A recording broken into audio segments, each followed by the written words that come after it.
Sadhu Veshaya Shishya Chitta Vilasine Vidita Kila Vedyaya Moksha Vigna Vighatine Swami Kashi Nivasaya Deshikaya Viragine Chaitanyananda Rupaya Jivan Muktaya Mangalam Om Shanti Shanti Shanti Shri Sadgurudev Maharaj Ki Jai. Good evening, everybody. I want to open with few thanksgivings. I'm very happy to be back here to the ashram. As many of you know, I served here, I lived here for 10 years, and it is 2 years since then. I came last year for a few days, and now I'm invited again. So first of all, I want to thank Swami Swarupananda for inviting me, and to Rukmini, and to everybody here who received me so well.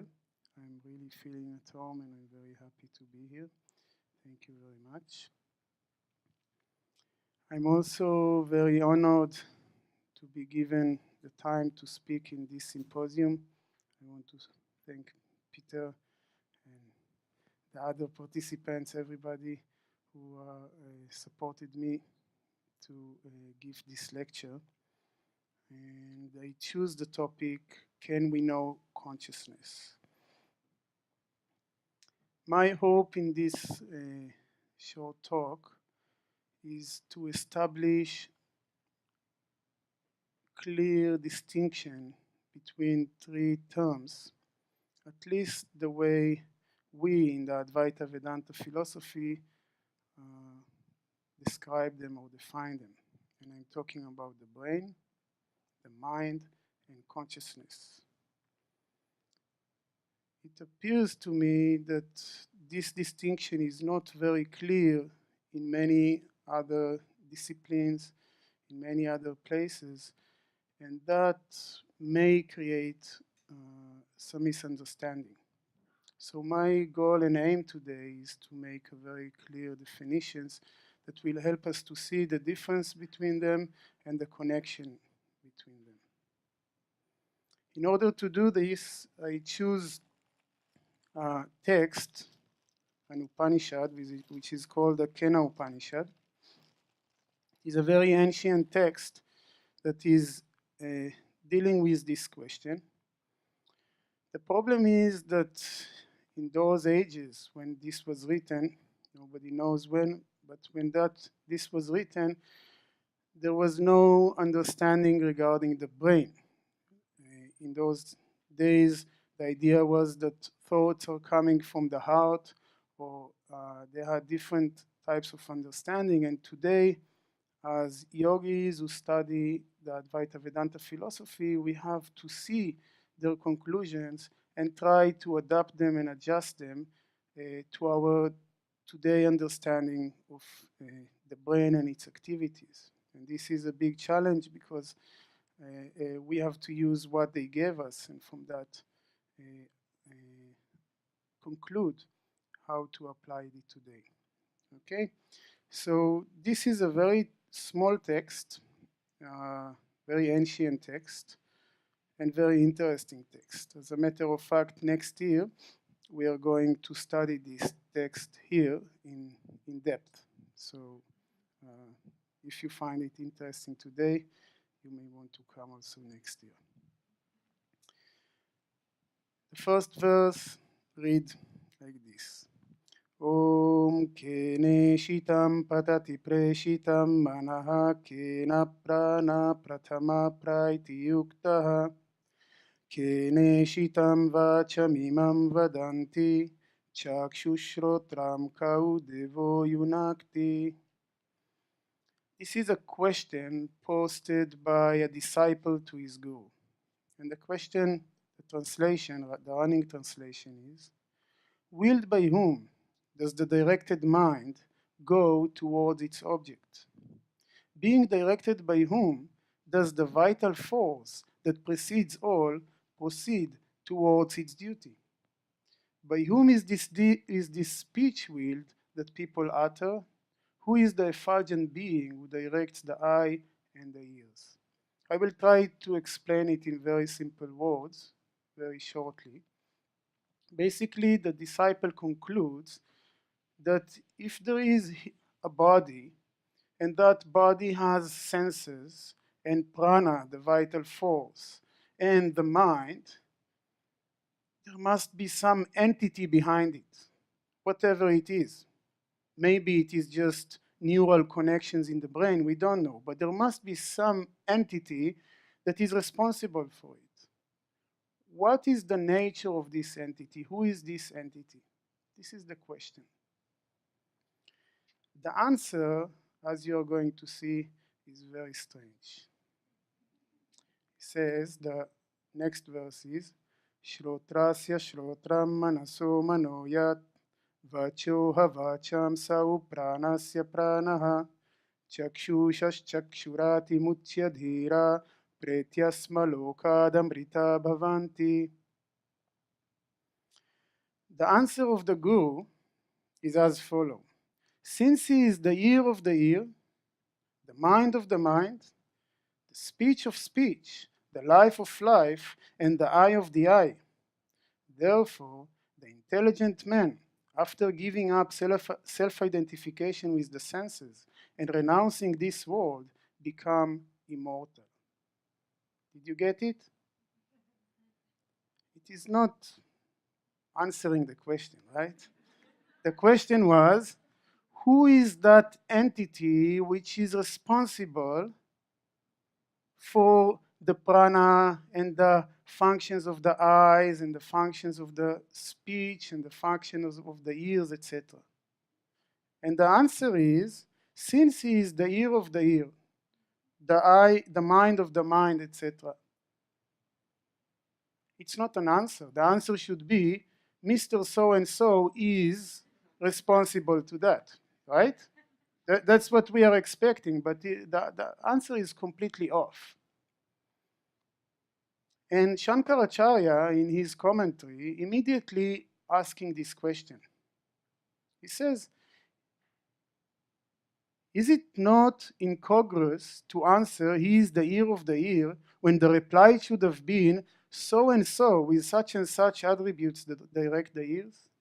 He's asking precisely this action. Why are you answer in such a strange way? And then he explains. He says, no. There is no problem in this answer because there is no any other way to answer this question. You are asking a question that cannot be answered in any different way. What we are looking for is the director who is responsible for the different functions of the body, like speech, hearing, smelling, thinking, etc. What is the director? What is that entity? The problem is that that director has no attributes. That director doesn't have any attributes within it, any modifications that can be described. When you are trying to describe anything, whatever it be, you have to find some attributes of that object and describe it. If I want to talk about this stainless steel glass, what I'm going to do, I'm going to find out the attributes of this glass. For example, it is a container that can hold liquids. It is solid. If it falls, it doesn't break. Okay, these are different attributes through which I'm able to define what is this glass. Now, when you ask me about the director of the eyes, the director of speech, that entity which is at the base of what we call the human being or the living being, you cannot do it because it has no attributes. It has no attributes whatsoever. And now we have to discuss a little bit about it. What is the meaning that it has no attributes. What is that director that we are looking for? The answer is consciousness. All of us look within. We recognize that there is awareness within us which is undeniable. We call it self-effulgent presence. What is the meaning of self-effulgency? It means that something that cannot be proved, but it is so evident that it cannot be denied either. And that is consciousness. Consciousness is that awareness which each and every one of us here in this satsang hall is experiencing right here, right now. Without it, you will not be able to hear and recognize what I'm saying. Now, we want to know more about this consciousness. We want to find out something about this consciousness. Can you tell us anything about this consciousness? So let us see. We know that this consciousness is the knower, right? It knows. How do I know? I know. That's the proof. It is self-effulgent, right? The very fact that I know shows that consciousness knows. But then, when we talk about knowing, we get into a split of subject and object, right? Subject is the knower, and object is the known, okay? When we think about the knower, usually the mistake people do, they associate the knower with the mind. What is the mind? The mind is all the mental faculties that are generated by our brain. Okay, we can put it at this point in this way. Something like the brain is the hardware and the mind is the software. What do we find in the mind? We find basically three things. We find sensations, which are the information carried through the five senses, like things we hear, things we see, things we smell. These are sensations. We have emotions, right? Sometimes we experience anger, sometimes joy, sometimes other emotions, and thoughts, right? These are the three basic functions of the mind. Every function of the mind can trace itself into one of these three. Now we ask, is that knower that is self-effulgent, that knower, that the knowing thing which is in me and I experience it right here and right now, is it a sensation? Is it something that is coming through the senses? Evidently not, right? My experience is that I receive these sensations from the outside world. Therefore, that knower is not a sensation, is not something which is carried in through the senses. Is the knower an emotion? Is the knower an emotion? The knower is not an emotion. I'm answering for you, okay? Because you are shy and quiet, so I will ask the questions and also answer them. But if you want, you can also answer, okay? So, when we analyze emotions, we are asking, are the emotions also the knower, also that consciousness which knows? Evidently, the answer is no. Why not? There are different ways to approach it. First of all, suppose there is an emotion, anger. I'm very angry, okay?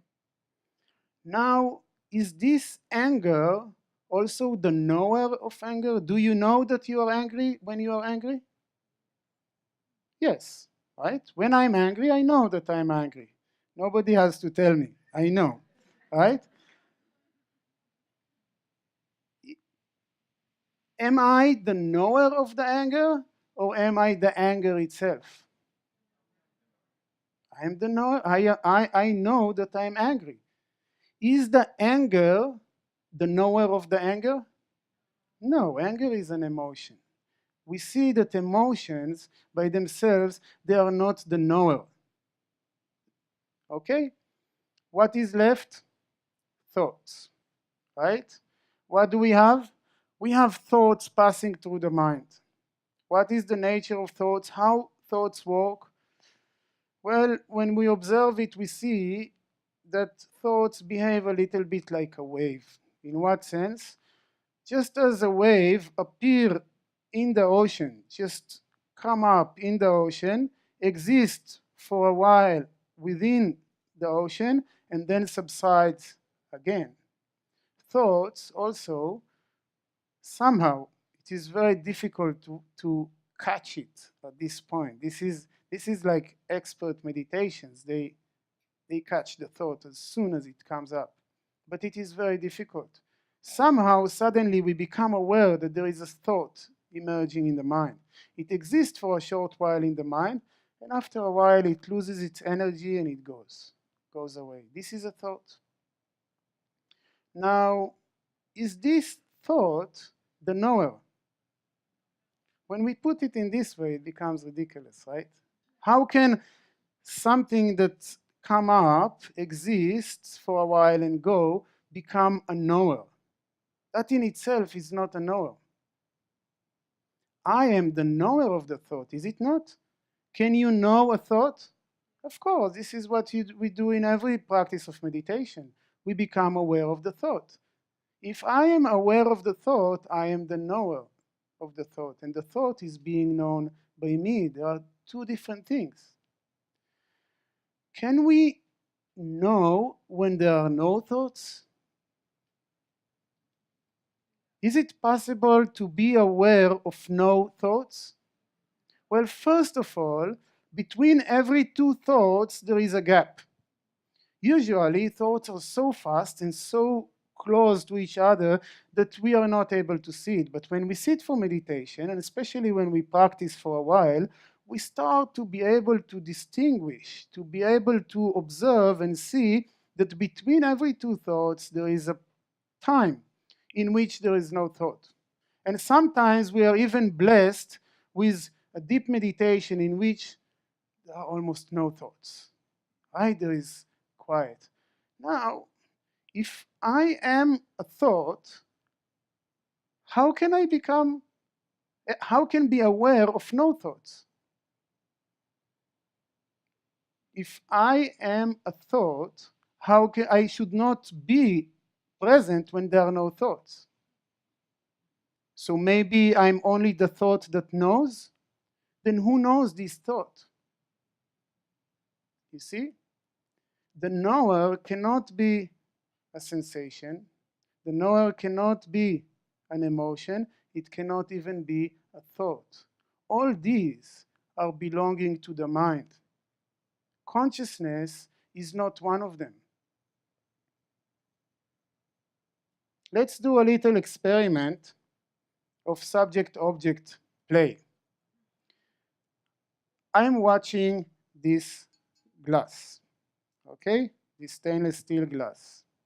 Now, the eye is the observer and the glass is the observed, right? The eye observes the glass. We have a subject, the eye. We have an object. This is the glass, okay? Easy. Put the glass aside, close my eyes. Now I'm observing my eye. That same eye that was watching the glass, that was the subject, now is becoming the object. I close my eyes, I visualize the eye, I feel it, I sense it, I may even touch it, right? Now, Who is the observer? This is the mind, right? The mind is observing the eye. Before, when I had a glass, the eye was the observer, the glass was the observed. The eye was the subject, the glass was the object. Now, the eye becomes the object and the mind becomes the subject. Why? Because I feel it, sensation. I think about it. I can even have some emotion connected to it. This is the mind is the observer, the mind is the subject, and the eye is the object. Okay? Now let's do the same exercise towards the mind. Can you become aware of your mind? Why not? I'm closing my eyes. I'm observing my thoughts, observing my emotions. I can even be observing my sensations. No problem. So now the mind becomes what? Becomes the object, right? Until now, the mind was the subject observing the eye. But now that same eye become the object. Who is the subject then? If the eye is the object, if the mind is the object, who is the subject? Who is the knower who knows the eye?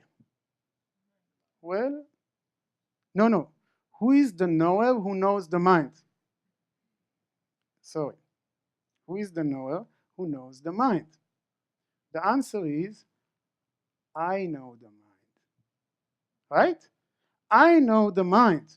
And that I, which is the knower, is not the mind. Is different than the mind. This is what we call consciousness. Okay. What can you tell me about this consciousness? Please, I want to know it. I want to understand it. Then we come back to our Upanishad. The guru is helpless. He cannot tell the disciple, listen, this is the knower. This is the director of the senses and the prana, etc. Why? Because it doesn't have any attributes. It doesn't have any qualities. There is nothing you can say about it and still stay true and still be correct. Therefore, in the next verse, the Guru explains a little bit the problem. Na tatra chakshur gachati na vak gachati no manaha na vidmo na vijanimo yathaitad anushishyat. Na tatra chakshur gachati. He tells the student, listen, I have a problem here. Chakshu, the eye, na tatra gachati, cannot go there. What does it mean? Whenever in the Upanishads they use the word there, it refers to Brahman, to absolute reality. And when they talk here, they talk about the manifested world. What he is saying, the eye cannot reach Brahman. In other words, through the five senses, you cannot comprehend consciousness. You cannot comprehend your true self. It is not possible to see it. It is not possible to smell it, to touch it, etc. Na tatra chakshur gachati. Na vak. Vak means speech. Speech here stands for all the karmendriyas. Those of you who have learned in the ATTC and also in the TTC, we have the karma indriyas, the 5 organs of actions. But it doesn't matter. Basically, we are talking about actions. Through actions, we cannot know consciousness as well. It is not possible to know consciousness through any activity. I will go even further and I will tell you something very strange. Even through meditation, you cannot know consciousness because it is an action. But we will get to it later on. Also, speech means words. What he says here, navak, means you cannot explain, you cannot articulate consciousness. When you start speaking, talking about consciousness, you are going to go off, no matter what. Language is limited. In what way? Our language, spoken language, doesn't matter which language, is based on duality. It is based on the split of duality. Whenever we say a word, actually, a word is a definition. What is a definition? A definition means borders. When I say a glass, basically I define this. I put borders between this and the rest of the world. Because I want that when I say use this word, you understand only this and you don't refer it to anything else. Our language is based on this duality. And it doesn't matter how much we want to describe something which is unlimited, which is beyond any borders, we will not be able to do it. Now, that consciousness, which is beyond the senses and the mind and all what we said so far, is such a thing, is unlimited, it is one, it is unbounded, it is infinite. How do we know it? Basically because the scriptures tell us. This is how we know it. We cannot know it just by observing, because our observing through the mind is limited, just like language. Until we realize the truth directly. When there is direct realization, then we don't need all these discussions. But until then, we need the help of the scriptures. They are telling us, listen, this is the nature of consciousness. This is the nature of the self. Now you want to realize it? Here is the way. Okay? So consciousness cannot be described by language. Natatra chakshur gachati navak gachati no manaha. Also he says no manaha. No manaha means not even through the mind. Reasoning is not enough to know consciousness. You cannot know consciousness through reasoning. It won't do. Therefore, he says, the guru is telling the disciple, na vidmaha, we don't know what to tell you. We don't know Brahman to be such and such. This is the translation. Na vidmaha. We don't know. What we don't know? We don't know Brahman, we don't know that consciousness as an object, as something. It is not something. Something is an object. It has definitions. It is limited in time, in space, and causality. Causality means it has its own cause. It is coming from somewhere. But consciousness is not bounded by time, by space, or causality. Therefore, we do not know it as an object. And therefore, na vijani mo yataita danushishyat. We don't know what to tell you. Basically, he is using here the plural form. He says, we, the teachers, we left without words because we don't know what to tell you. You are asking about something and we cannot tell you anything about it. Whatever we are going to say, we are going to miss the target. Saying this, he has a lot to say later on, because it is not enough to leave the student in this state. We still have to give some direction. We still have to give a pointer. This is the challenge of the scriptures.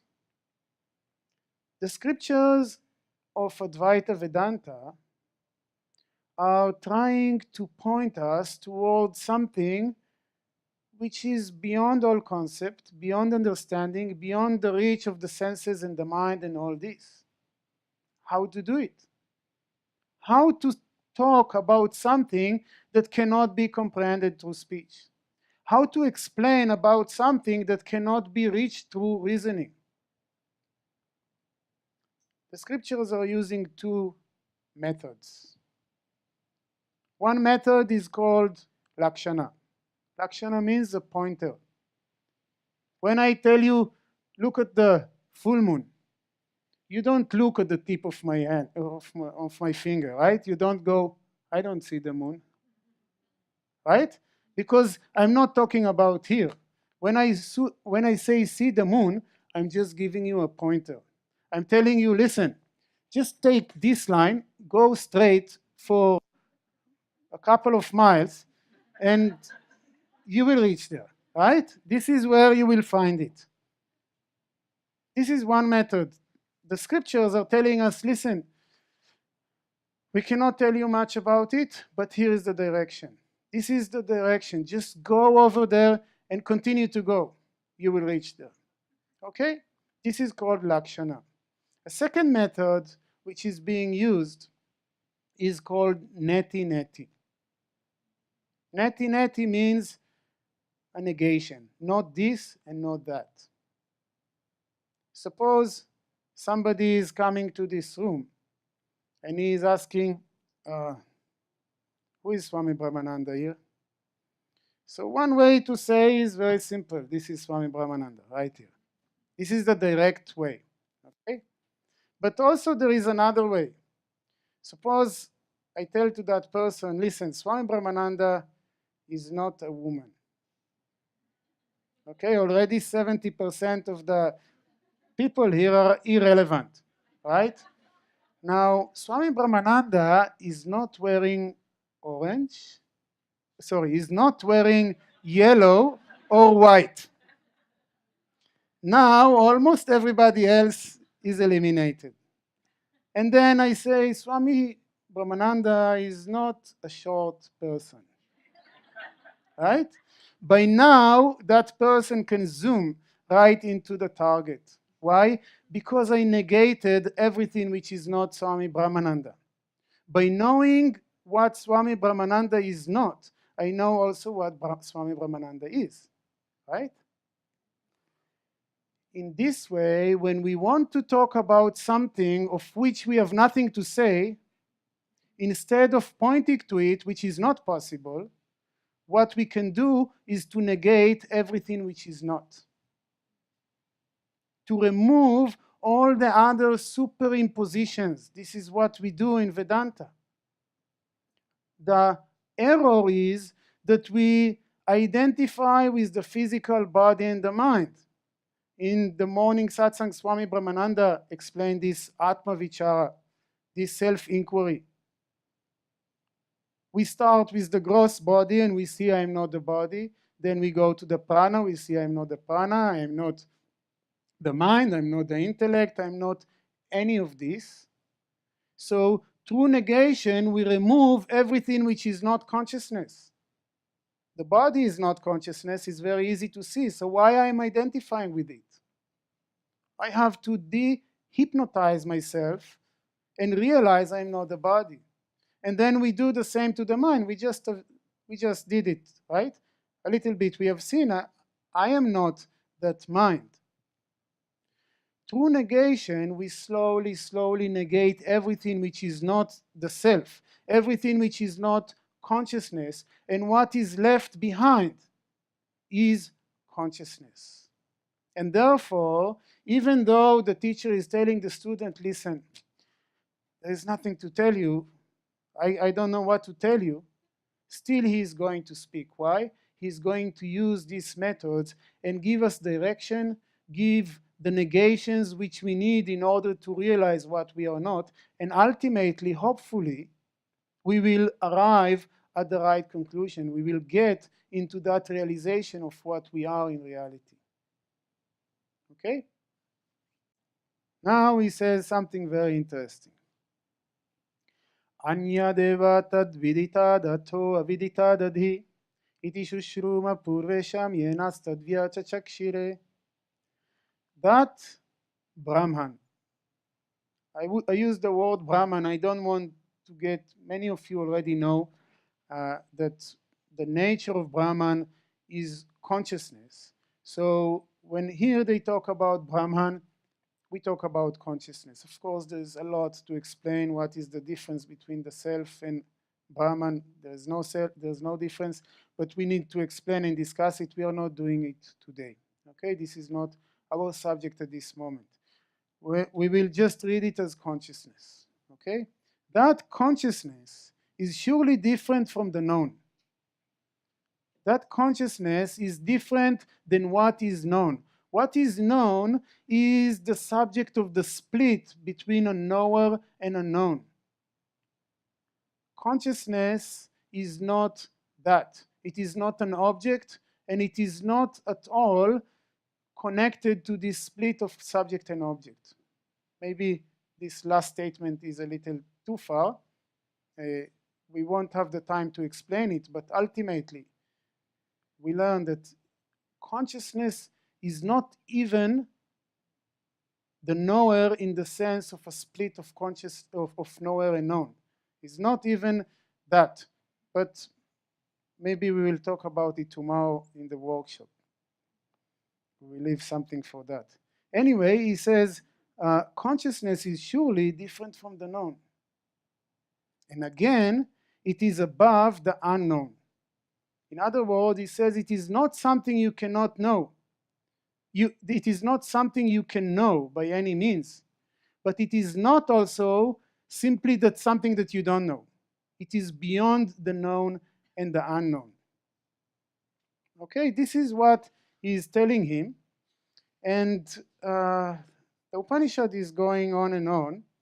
I want to pick just a couple of more verses to see what the teacher is teaching him. In the second part of the Upanishad, in the first verse, the teacher is a little bit worried. After telling the student about consciousness, about awareness, about all these facts you cannot know it, etc., he is a little worried that the student really didn't get it. That he is not really understanding what is that which is not known, but it is the knower and all this stuff. So he is telling him, Yadi manyase suvedeti daharameva pinunam tvam veta brahmano rupam yadasya tvam yadasya bedeshu attanu mimagumsyameva te manye viditam.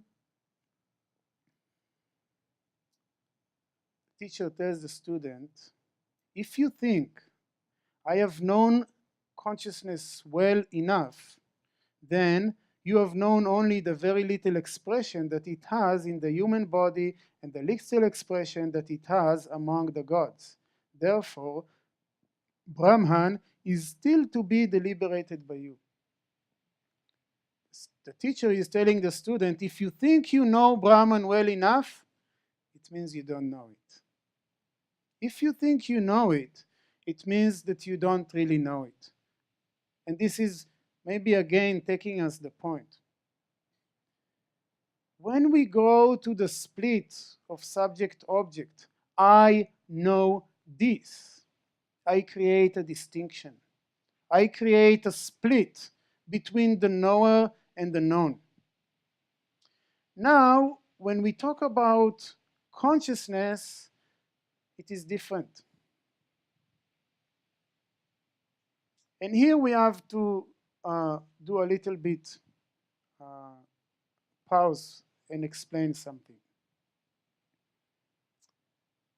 Modern science, and also many other disciplines, at least the classical science, assumes, and this is at least to my understanding, that matter is the building blocks of reality. Right? What we have is matter and energy. They can convert to one another. There are some equations, but basically the world is matter and energy. Consciousness, according to this theory, is just, as we said, an epiphenomenon of the brain. We have some chemical and electric activity in the brain, and somehow this creates consciousness. So consciousness is a product of matter. Advaita Vedanta is taking it just the opposite way. According to the Advaita Vedanta philosophy, consciousness is the building blocks of reality. Consciousness is the ground of being. There is only consciousness. Everything else, without exception, matter, energy, information, whatever you want, is just an appearance within consciousness. And this is a very far and out declaration. Basically what it means, that this is not a cup, this is not a glass, this is consciousness. Why? Because consciousness is the building blocks of reality, not matter, not energy. It is consciousness. And particularly in this example, consciousness is manifesting somehow as this glass. But it is only consciousness. In other words, consciousness alone is. There is only consciousness, and it is only one.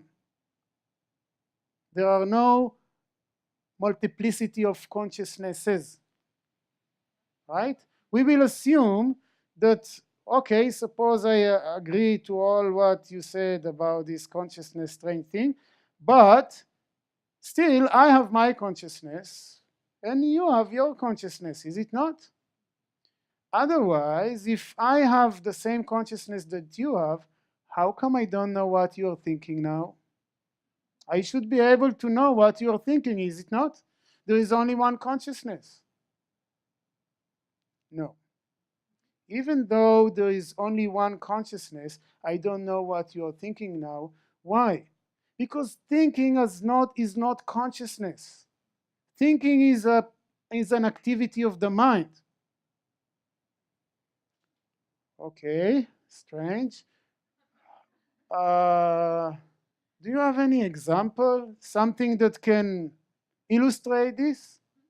Yes, I do.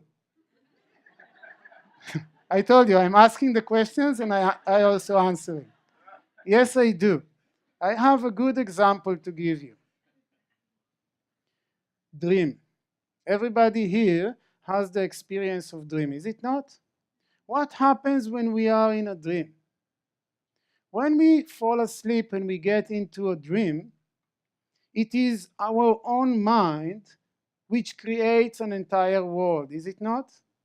My own mind creates the sun, the moon, mountains, people, cats, and dogs. Right? Everything I see in my dream is the creation of one singular mind. Now, in your dream, somebody comes, you go to a lecture in some faraway island, you sit in a lecture and somebody is telling you, listen, you are now in a dream. And the dreamer is only one.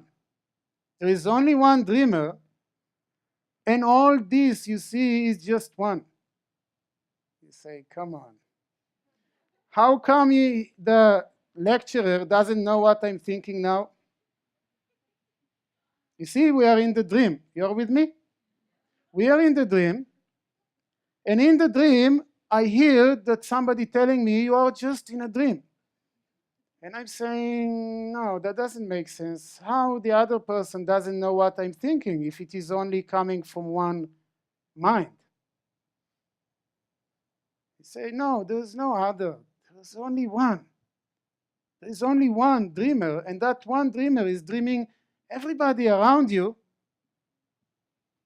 Say, really? It doesn't make any sense to me. Say, don't worry, once you wake up, you will understand. Right? When we wake up, we realize, oh my God, it was true. It is just me. Now, this me is not identical with what I took myself to be while I was in a dream. This is a little subtle point that we have to understand. When I'm in the dream, I have an assumption regarding myself. I'm Mr. So-and-so, and I'm having this mind, this body, etc. For example, in my dream, I may be a woman. I may take myself to be a woman. But when I wake up, I realize I'm not. I'm a man. Okay? So what I take myself in the dream to be, this is not the dreamer. Right? This is part of the dream. The dreamer is that which creates all this dream reality. But really, all the dream reality is just one mind. It is just one mind which creates all this multiplicity. I'm not suggesting the dream is equal to waking state. It is not equal. It is different. It is just an analogy. It is just helping us to understand a little better what the Upanishads are telling us. What is the correlation of this analogy? They say that consciousness is the ground of all being. Within consciousness, all this reality appears. How come I don't know what you are thinking? Because within this, what we call this relative reality, I'm identifying with this particular body and this particular mind, and you are identifying with another body and another mind, and therefore it appears to be different, and therefore I have my own memories and you have your own memories. Like what? Like in the dream, I take myself in a particular way, and I have my own memories, and other people in my dream, they take themselves in a particular way and they have their own memories. When I wake up and I realize there were no two, there was only one mind which is responsible for all of this. I told you it is far and out, right? It is very, very different than what we are used to think. It is very different from our normal understanding. Nevertheless, this is what the scriptures are telling us. This is our true reality. And the teacher is afraid that the student is not able to understand, so he's telling him, be careful. If you think you know it, you really didn't understand it. You really got only a little bit of this understanding. And what the student answer? Tem anie viditam. Sir, I think I know it. He is a very bold student. He's the best student. He's the Uttamadhikari, we call it. He's the ATTCs know it, right? Uttamadhikari means the first class student. He really knows it. He says, yeah, I get you, but I know it. Yeah, and now in the next verse he explains what is this knowledge that he has. And I will try. It is a little subtle, but I will try to bring it out. Nahamanye suvedeti, nona vedeti vedacha. Yo nastadveda tadveda, nona vedeti vedacha. First I will read for you the running translation, and then we will see what we get out of it. I do not think I know consciousness well enough. I consider not that I do not know. I know and I do not know as well. He amongst us who understand that utterance, not that I do not know, I know and I do not know as well, knows that consciousness. Right? So what is he saying? Now the student have the same problem that the teacher had before. Right? Because now we have to convince the teacher that he understands something which is ununderstandable, that he got that which is non-comprehensible. How to do it? He says, okay, don't worry, I don't think I know it well enough. Because the teacher say, if you think you know it well enough, you don't know it. So he said, no, I don't think I know it well enough, but I know it well. I know and I do not know it. He says, not that I do not know, I know and I do not know it as well.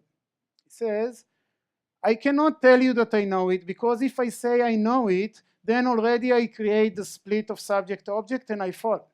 It's going to be wrong. But I can tell you that I'm not knowing it. This is neti-neti, is it not? I don't tell you I know it, but I tell you that I'm not knowing it. I know and I do not know it as well. In other words, this thing about which we are talking is not an object. It's not something we try to figure out and we get it and it is ours. No, it is a realization. After negating all the superimpositions, after negating all our identifications, different identifications with the body, with the senses, with the mind, with the prana, with all this we negate, we remove. What is left is consciousness. And I cannot tell you that I don't know this consciousness. That's what the disciple is answering very, very beautifully. Okay, now the last verse that I want to discuss now, and of course any of these verses we can talk about for hours. I just want to give you the gist of it, to see the beauty of these texts.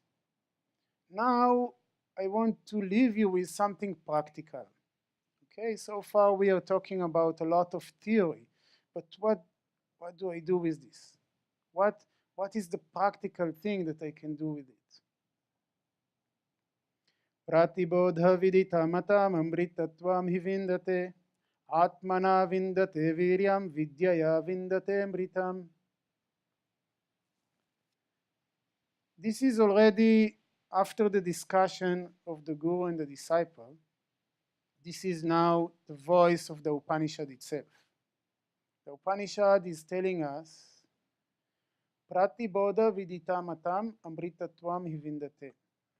If you want to realize the truth, and literally it says amritatvam hivindate, if you want to become immortal, if you want to realize the truth, what you need is pratibodha vidita matam. We need to get a right cognition with every cognition. Explanation. If we look at the mind, we have continuous stream of cognitions. We are becoming aware of thoughts, emotions, things. All this stuff is going on in the mind and in the body and the external world, and we are aware of it. We can break it into many small cognitions. Okay? Every cognition can have two states. Either you identify with the body and the mind while having the cognition, thinking, I am hungry, I am tall, I am clever, I am this, oh, this is mine, this is not mine. This is called identification with the body and the mind. When I say I am tall, tallness is not a quality, is not a quality of consciousness, right? Consciousness is neither tall nor short. What is tall? The body is tall, or the body is short. So when I say I am tall, I'm identifying with the body and I think this is me. But we have already seen that I am not the body. So this is a mistake, right? So when we have a cognition that comes from this wrong understanding, we are binding ourselves. We are getting deeper into this bondage. Yesterday, Shona said very, very beautifully. She said, what we practice becomes stronger. You remember? What we practice becomes stronger. If you tell yourself, I am tall, In other words, if you tell yourself, I'm the body, your cognition of being the body, your identification with the body is going to get stronger. But there is also another option. And this is not to identify with the body and the mind. To realize, I am not the body and I am not the mind. Now, it is not like, okay, realize, check, done, I'm realized. No. It means that every cognition that is presenting itself in the mind can be either a cognition that comes from identification or a cognitions that come with no identification. What is a cognition that comes with no identification? When I take the position of the witness, of the witnessing awareness, and this is something we can know. We don't need to be great yogis in order to understand it and practice it. Right now, let's do a very short, we have 1 minute, let's do a very short practice. Close your eyes. Imagine, look at your nose. Okay, imagine your nose, be aware of your nose. Now, be aware of your thoughts and feelings and emotions regarding the nose. Are you able to do it? You step aside and you become the observer, which is aware of the thoughts going on in the mind regarding the nose. This is in very, very, very short, the idea of becoming the witness, stepping out without naming, without labeling, without giving anything, just staying as the witness, observing the passing thoughts, observing the experiences, etc. The Upanishad says, Pratibodha viditamatam amritatvami vindate. You will reach the goal when every cognition will be a cognition of wisdom, a cognition of no identification with the body and the mind. Thank you very much. We are going just to 1 second of silence, and then we will conclude with a mantra.